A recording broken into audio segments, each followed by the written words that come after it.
사랑하는 성도 여러분, 안녕하세요. 앤드류 머레이의 그리스도의 기도학교라는 책으로 오늘도 함께 은혜를 나누고자 합니다. 오늘 제목은 승리의 축복입니다.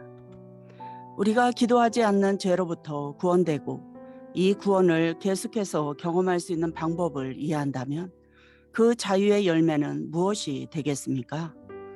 이 열매를 정확하게 이해하는 사람은 새로운 열의와 인내를 가지고 이 자유를 추구합니다.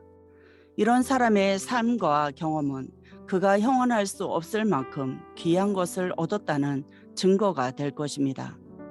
그는 승리가 가져온 축복을 생생하게 증언하는 사람이 될 것입니다. 다음의 사실들을 숙고해 보십시오. 1. 하나님과의 변치 않는 교제의 축복 이전에 우리 삶의 특징이었던 비난과 자책, 이것을 대신할 아버지에 대한 신뢰를 생각해 보십시오. 우리가 참으로 하나님의 형상을 가지고 있으며 하나님과 교제하는 삶에 적합하다는 것, 그리고 하나님을 영화롭게 할 준비가 되어 있다는 것을 증명하기 위해 하나님의 전능하신 은혜가 우리 안에 어떤 것에 영향을 미쳤다는 사실을 깊이 인식하려고 해보십시오. 스스로 하찮은 존재임을 확신하면서도 어떻게 하면 왕의 참 자녀로서 아버지와 교통하면서 살 수 있을지, 그리고 지상에 계실 때 아버지와 거룩한 교제를 가졌던 우리 주 예수님의 성품을 드러낼 수 있을지 생각해 보십시오. 어떻게 하면 골방에서 기도하는 시간이 하루 중 가장 행복한 시간이 될 수 있을지, 하나님께서 자기 계획을 수행하시면서 어떻게 우리를 쓰실지, 그리고 어떻게 우리를 주위 세상에 대한 축복의 샘으로 만드실지에 대해 생각해 보십시오. 2. 우리의 소명을 위해 갖게 될 능력, 성령의 능력을 통해 설교자는 하나님께로부터 메시지를 직접 받아 그 메시지를 회중에게 전하는 법을 배우게 될 것입니다. 그는 어디에서 사랑과 열정을 채울 수 있는지 알게 될 것입니다. 이 사랑과 열정 덕분에 온화한 마음으로 각 사람을 신방하고 도움을 줄 수 있을 것입니다. 그는 바울과 같이 말할 수 있을 것입니다. 내게 능력 주시는 자 안에서 내가 모든 것을 할 수 있느니라. 우리를 사랑하시는 이로 말미암아 우리가 넉넉히 이기느니라. 우리가 그리스도를 대신하여 사신이 되어 그리스도를 대신하여 간청하노니 너희는 하나님과 화목하라. 이렇게 말하는 것은 헛된 꿈이나 어리석은 상상이 아닙니다. 하나님께서는 우리에게 바울을 신뢰로 주셨습니다. 우리의 은사나 소명이 바울과 다를지라도 우리도 바울과 마찬가지로 모든 일을 할 수 있게 하는 은혜의 충만함을 내적 체험을 통해 알 수 있습니다. 3. 우리 앞에 펼쳐진 미래, 전 교회와 세계의 필요에 마음 쓰는 중보기도자로서 참여할 미래에 대한 전망. 바울은 사람들에게 모든 성도를 위해 기도하라고 격려했습니다. 그리고 얼굴도 모르는 사람들을 위해 자신이 어떤 싸움을 했는지도 우리에게 말해줍니다. 그는 시간과 공간의 제약을 받았지만 아직 구주에 대해 듣지 못한 사람들에게 성령 안에서 그리스도의 이름으로 축복 기도하는 능력을 가지고 있었습니다. 바울은 원근 각지의 사람들과 교제하는 이곳 지상의 삶과 더불어 천국의 삶, 곧 그가 끊임없이 행사했던 사랑의 삶과 놀라운 능력을 지녔던 기도의 삶을 살았습니다. 우리가 기도하지 않는 죄를 털어버리고 감히 하늘에 가서 전능한 그리스도의 이름으로 축복을 가져오는 기도를 드리기만 한다면 하나님께서 어떤 능력을 주실지 우리는 가늠할 수도 없습니다. 하나님의 은혜로 기도하게 된 목사와 선교사들이여, 이전보다 2배의 믿음과 기쁨을 가지고 2배나 많이 기도 드립시다. 그러면 설교에, 기도회에, 친교에 엄청난 차이가 생길 것입니다. 그리스도 안에 있는 하나님의 사랑과 하나님과의 교제에 의해 성별된 골방에 온유한 능력이 내릴 것입니다. 교인들이 큰 영향을 받아 중보기도의 사역을 감당할 것입니다. 이 영향은 너무 커서 교회 안에서도 이방인 사이에서도 느낄 것입니다. 너무도 큰 능력이 각 교파의 목회자들에게 미쳐서 하나님께서 전 세계의 교회를 위해 우리를 어떻게 쓰실지 아무도 알 수 없습니다. 우리를 그토록 수치스럽게 하는 기도하지 않는 죄로부터 실제적이고도 완전한 승리를 얻게 해달라고 하나님께 끊임없이 간청하며 모든 것을 희생하는 것은 가치 있는 일이 아니겠습니까? 내가 지금 이 글을 쓰는 이유가 무엇이겠습니까? 하나님께서 우리에게 주시기로 작정하신 능력을 그토록 지독하게 빼앗아가고 그토록 쉽게 우리를 올가매는 죄, 그 죄에 대해 승리를 거두게 하신 축복을 내가 그토록 찬양하는 이유가 무엇이겠습니까? 나는 이 질문에 답할 수 있습니다. 하나님의 약속과 능력에 대해 우리가 얼마나 낮게 평가하고 있는지, 그리고 언제나 원상태로 돌아가 하나님의 능력을 제한하고 이제까지 본 것 이상의 큰 일들을 하나님께서 하실 수 있다는 것을 우리가 얼마나 인정하지 못하는지를 나는 너무도 잘 알고 있습니다. 골방에서 하나님을 새롭게 아는 것은 영광스러운 일입니다. 그러나 그것은 단지 시작일 뿐입니다. 하나님을 부족함이 없는 분으로 아는 것과 하나님의 성령을 섬기는 일은 더욱 크고 영광스러운 일입니다. 하나님을 기다리는 자들에게는 하나님께서 진심으로 주고 싶어 하시는 참으로 좋고 새로운 것들이 있습니다. 하나님께서는 우리가 이것을 받아들이도록 성령을 통해 우리의 마음과 생각을 활짝 열어주십니다. 하나님의 목적은 자기 자녀와 종들에게 믿음을 격려하고 하나님의 위대하심과 전능하심을 깨닫고 의지해야 함을 이해시키는 것입니다. 그렇게 될 때 그들은 우리 가운데서 역사하시는 능력대로 우리가 구하거나 생각하는 모든 것에 더 넘치도록 능히 하실 이에게 영광이 대대로 영원 무궁하기를 원하노라는 말씀을 문자 그대로 그리고 어린아이와 같은 심령으로 간직하게 될 것입니다. 우리는 너무도 위대하고 영화로우신 하나님을 모시고 있습니다. 어떤 사람은 이렇게 물을 것입니다. 승리가 확실하다고 말하는 것은 우리에게 함정이 되고 경솔함과 자만심으로 이끌지 않겠습니까? 확실히 그렇습니다. 세상에서 최고로 좋은 것은 항상 남용되기 쉽습니다. 그렇다면 이것을 어떻게 피할 수 있습니까? 하나님과 실제로 접촉하는 참된 기도를 통해서만 확실히 피할 수 있습니다. 우리가 끊임없이 기도하며 구하는 하나님의 거룩하심은 죄로 가득한 우리를 감싸줍니다. 하나님의 전능하심과 위대하심은 우리가 아무것도 아니라는 것을 느끼게 해줍니다. 예수 그리스도 안에서 하나님과 교제함으로써 우리는 우리 안에 선한 것이 전혀 없다는 것과 그리스도께서 자신을 낮추신 것처럼 우리 믿음도 우리 자신을 낮추는 믿음이 되고 그리스도께서 아버지 안에 계시는 것처럼 우리도 참으로 그리스도 안에서 살 때만 하나님과 교제할 수 있다는 것을 경험하게 될 것입니다. 기도는 그저 무언가를 구하기 위해 하나님께 나오는 것이 아닙니다. 다른 존재가 아닌 바로 하나님과 나누는 교제이며 하나님께서 우리를 사로잡으시고 우리의 본성을 그리스도의 겸손으로 인치실 때까지 하나님의 거룩하심과 사랑의 능력 아래에 놓이는 것입니다. 기도는 모든 참된 섬김의 비결입니다. 날마다 그리스도와 함께 죽고 그리스도와 함께 생을 마친 사람들처럼 그리고 그리스도께서 그 안에 사시어서 내 안에 그리스도께서 사신다고 말할 수 있었던 사람들처럼 우리는 그리스도 예수 안에서 아버지께 가까이 다가갑니다. 기도하지 않는 죄에서 우리를 구원하시기 위해 주 예수께서 우리 안에서 행하시는 일에 관하여 지금까지 우리가 말한 것들은 기도 생활을 시작하는 데뿐만 아니라 기도하는 능력을 새롭게 경험함으로써 느끼는 기쁨에도 적용됩니다.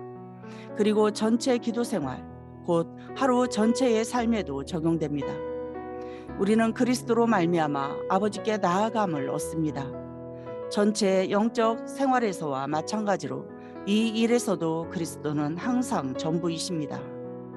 제자들이 눈을 들고 보매 오직 예수 외에는 아무도 보이지 아니하더라.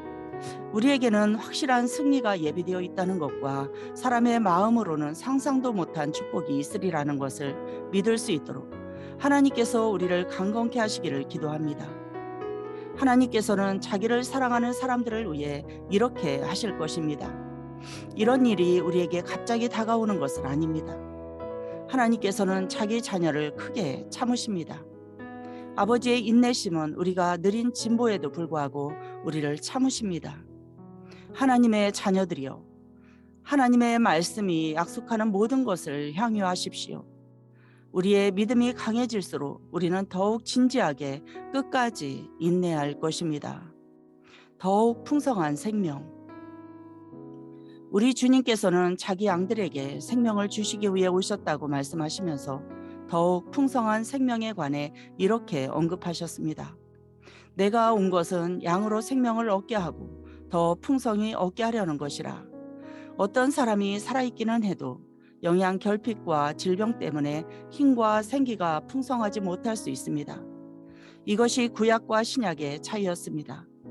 구약에서도 생명은 있었지만 신약에 있는 은혜의 풍성함은 없었습니다.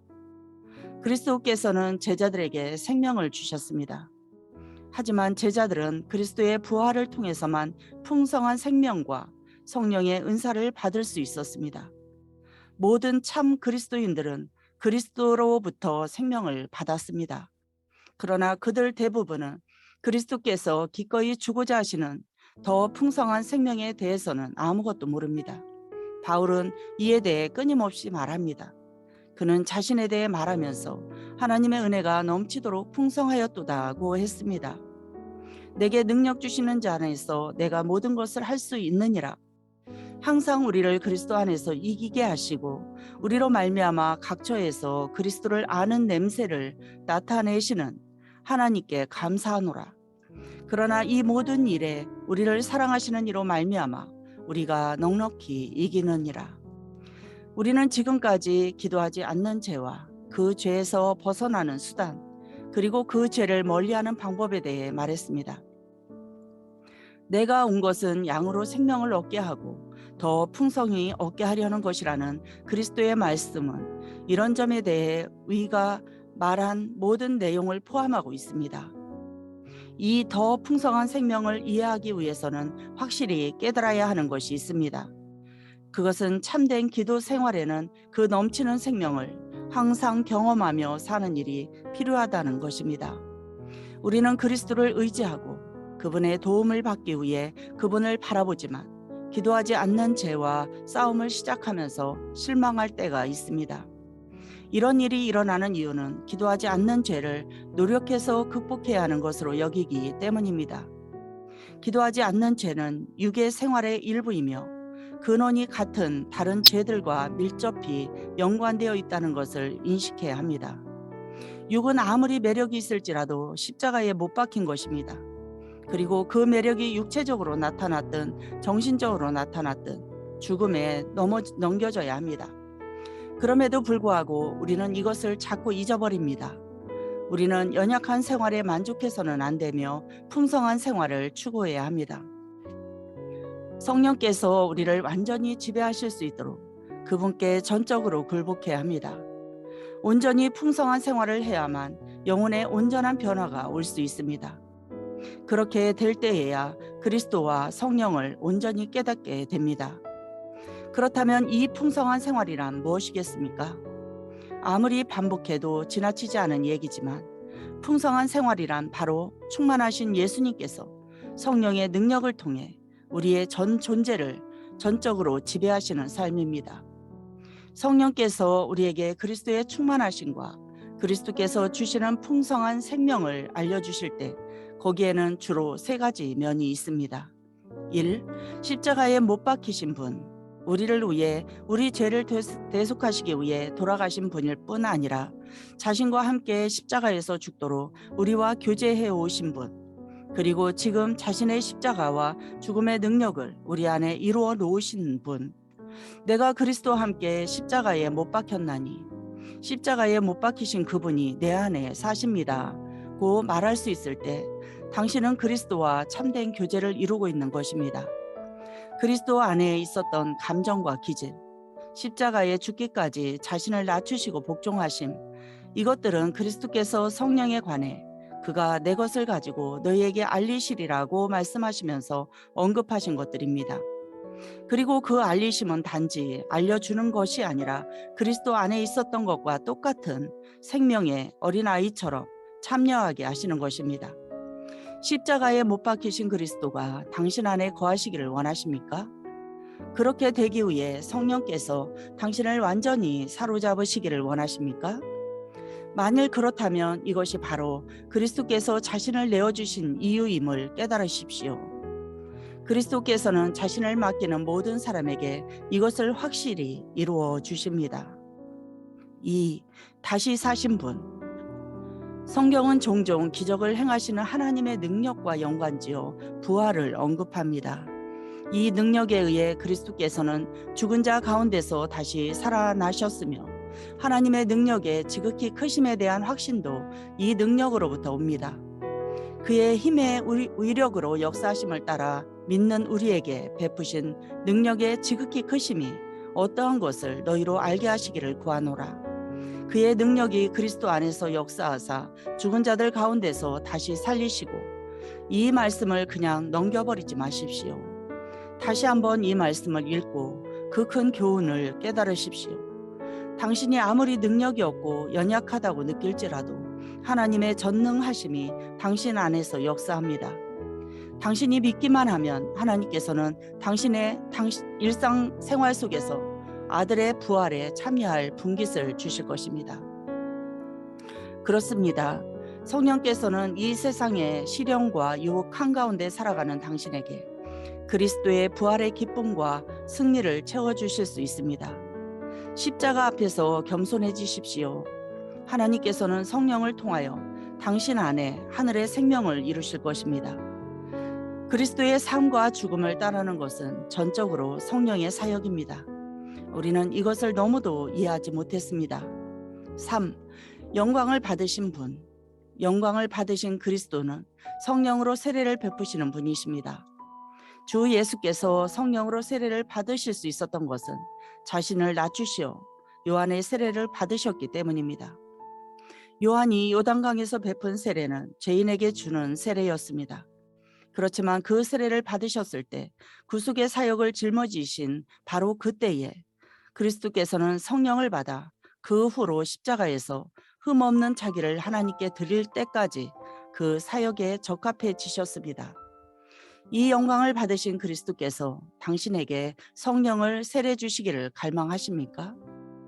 그러하면 그분을 섬기기 위해, 그리고 죄인들에게 아버지의 사랑을 알리는 그분의 위대한 일을 발전시키기 위해 당신을 그분께 드리십시오. 영광을 받으신 예수님으로부터 능력의 성령을 받는 것은 너무도 좋은 일입니다. 우리가 이것을 깨달을 수 있도록 하나님께서 도와주시기를 빕니다. 우리 영혼은 예수님을 위해 일하고 필요하다면 예수님을 위해 기꺼이 고난받기를 원합니다. 당신은 당신의 주님을 알았고 사랑했으며 그분을 위해 일했고 그 일에서 축복을 받았습니다. 하지만 주님께서는 주실 것이 더 있습니다. 하나님께서는 우리 안에서, 우리 주변의 형제 자매 안에서, 교회의 교역자들 안에서 성령의 능력으로 일하셔서 우리의 마음을 놀라운 기적으로 채우실 수 있습니다. 이러한 사실을 그동안 마음에 간직했습니까? 풍성한 생명은 십자가에 못 박히고 다시 사시고 영광을 받으신, 그리고 성령으로 세례를 주시며 우리 마음에 자신을 나타내시고 만유의 주로서 우리 안에서 사시는 그리스도의 풍성한 생명입니다. 얼마 전에 나는 마땅히 되어야 할 모습으로 살라는 표현을 보았습니다. 당신의 인간적인 상상력이 가능하다고 생각하는 것 안에서만 살지 마십시오. 말씀 안에서, 곧 주 예수의 사랑과 무한한 신실함 안에서 사십시오. 주님께 항상 감사하는 믿음은, 즉 경험해서가 아니라 그 믿음의 근거인 약속 때문에, 감사하는 믿음은 하나님께서 자신의 일을 우리 안에서 완성하시리라는 복된 확신에 이를 때까지 점점 더 강해질 것입니다. 사랑하는 성도 여러분, 한 주간도 기도의 자리에서 승리의 축복을 누리시기 바랍니다.